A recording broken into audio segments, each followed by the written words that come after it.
안녕하세요. 저는 세교 성전 청년부에 속해 있는 조세은이라고 합니다.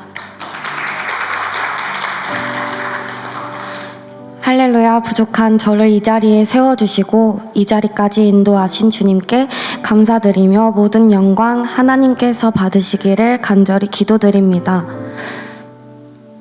안녕하세요. 저는 3일 후 20살이 되는 고등학교 3학년 조세은입니다. 간증하기에 앞서 많은 고민이 있었습니다. 사람들 앞에서 말을 잘하는 편도 아니고 무엇보다 간증을 선다는 것 자체가 부담으로 다가왔습니다. 전도사님께서 이번 금양로 간증을 처음 제안하셨을 때에 큰 부담들로 거절했었습니다.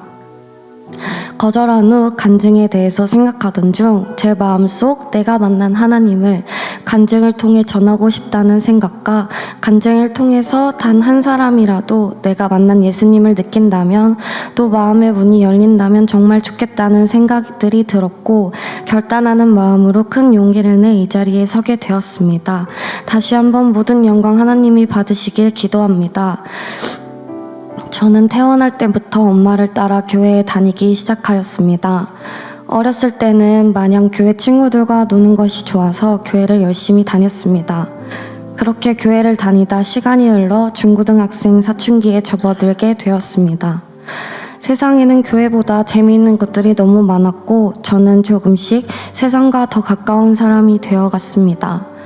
중학생 때는 교회에서 포스라는 워십팀에 속해 있었기에 매주 교회에 참석하였으나 코로나 사태가 발생하면서 포스팀이 해체되었습니다. 그렇게 제가 교회를 열심히 다녔던 큰 이유를 잃어버리게 되었고 도통 무슨 말인지 이해가 안 되는 설교를 들으면서 의미 없는 교회 생활을 하게 되었습니다. 시간이 흘러 저는 고등학교 1학년이 되었고 그 당시 전도사님께서 찬양팀을 권유하셨습니다. 그렇게 내키진 않았지만 찬양팀을 섬기게 되었습니다. 찬양팀 싱어로 섬기기 시작했을 무렵 가정환경 다세 아르바이트를 시작하게 되었습니다. 일주일 중 쉬는 날 하나 없이 죽을 듯이 일만 하였고 주일에도 너무너무 힘들어서 예배도 점점 빠지게 되었습니다. 시간이 지나 찬양팀 인도자 위치까지 오게 되었지만 예수님이 누구인지 나와 어떠한 상관이 있는지를 몰랐기에 찬양 인도를 하는 날에만 예배에 참석했고 찬양만 부르고 아르바이트를 하러 가기도 했었습니다. 그렇게 점점 삶의 의미를 잃어가게 되었고 우울증에 걸려 힘든 시기를 보냈었습니다. 어린 나이부터 시작하였던 아르바이트도 너무 힘들었지만 사람들과의 관계가 저를 더 힘들게 하였습니다. 정말 좋아했던 남자친구와도 헤어지게 되었고 일로 인해서 친하게 지냈던 친구들과도 멀어지게 되었습니다. 그리고 저의 전부였던 가족들은 서서히 균열하여 가기 시작했습니다. 몸도 마음도 지쳐가며 저의 정신 상태는 날이 갈수록 안 좋아졌고 웃음을 잃은 채로 희망도 없이 살아가게 되었습니다. 그렇게 고등학교 3학년이 되었고 계속해서 피폐하게 바쁜 하루들을 보내던 중 새로 오신 전도사님과 청소년부 선생님 한 분과 식사를 하게 되었습니다. 같이 식사 교제를 하면서 겨울 수련회 참석을 권유받았습니다. 새롭게 다니게 된 아르바이트를 빼지 못할 것 같아서 포기한 채로 얘기조차 꺼내지 않았었는데 권유를 받자마자 그 자리에서 사장님께 아르바이트를 뺄 수 있냐고 물어보았고 사장님이 흔쾌히 허락해 주셔서 수련회에 참석할 수 있게 되었습니다. 지금 돌이켜보면 이때부터 하나님이 일하기 시작하셨던 때 같습니다. 그렇게 수련회에 간 당일이 되었습니다. 저는 별다른 생각 없이 일상에서 벗어나 친구들과 놀러 가는 것 같아 마냥 즐겁기만 하였습니다. 수련회에서 밥도 먹고 찬양도 하고 예배도 드렸으나 집중이 잘 되지 않았고 예배 시간은 졸기도 했었습니다. 시간이 흘러 저녁 집회 시간이 다가왔고 저는 그 시간에 주님을 처음으로 만나게 되었습니다.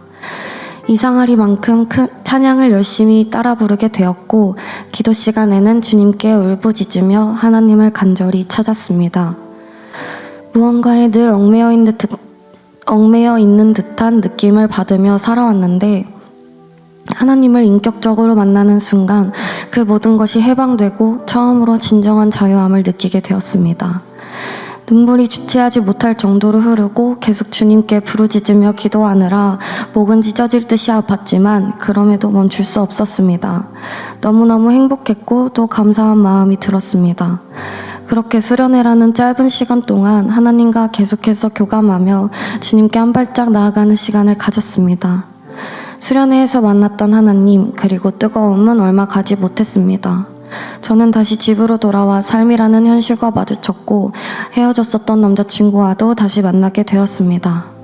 수련회 기간 동안 잠시나마 굳게 다짐했었던 제 마음은 서서히 금이가 깨지기 시작했습니다. 또다시 이전과 같이 세상과 더 가까워졌고 죄인인 저를 용서해 주시고 다시 사랑으로 보듬어 주신 예수님을 등지고 세상의 것들을 보며 예수님과 상관없는 사람이 되어갔습니다. 그렇게 살아가니 우울증은 더욱 악화되어 상담 치료를 다녀야 하는 지경에 이르렀고 제가 사랑하는 사람들과의 불화가 끊이질 않았습니다. 그렇게 또 다시 삶이 더욱 버거워질 때쯤 여름 수련회를 가게 되었습니다. 겨울 수련회를 갈 때와는 다른 마음가짐으로 임했습니다. 주님이 주신 이 소중한 기회를 놓치고 싶지 않았습니다. 처절하게 주님께 회개하였고 다시 한번 주님은 저를 만나주셨습니다. 같은 하나님을 믿는 사람들과 교제하고 원없이 주님만을 찬양하는 그 시간이 너무나도 소중하였고 너무나도 행복하였습니다.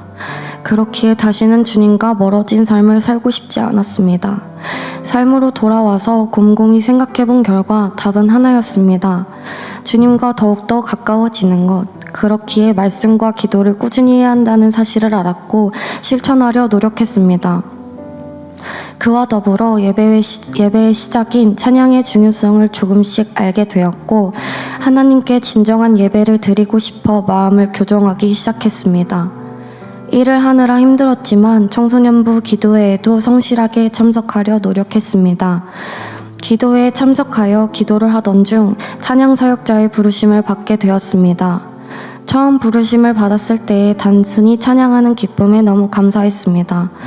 부르심에 힘입어 찬양의 밤을 기획하게 되었고 찬양의 밤을 준비하며 찬양과 예배를 대하는 중심이 크게 바뀌게 되었습니다.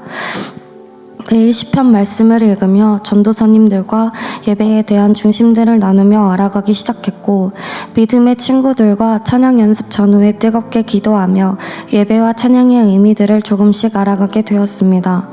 하나님은 항상 무엇인가 매여있던 저에게 진정한 자유함을 주셨습니다. 또한 소망 없이 살아가던 저에게 보석과 같이 소중한 꿈을 주셨고 항상 곁에서 기다려주시며 저를 사랑하신다는 것을 은혜를 통하여 알려주셨습니다. 저는 제가 만난 하나님을 수많은 영혼들에게 선포하기를 소망합니다.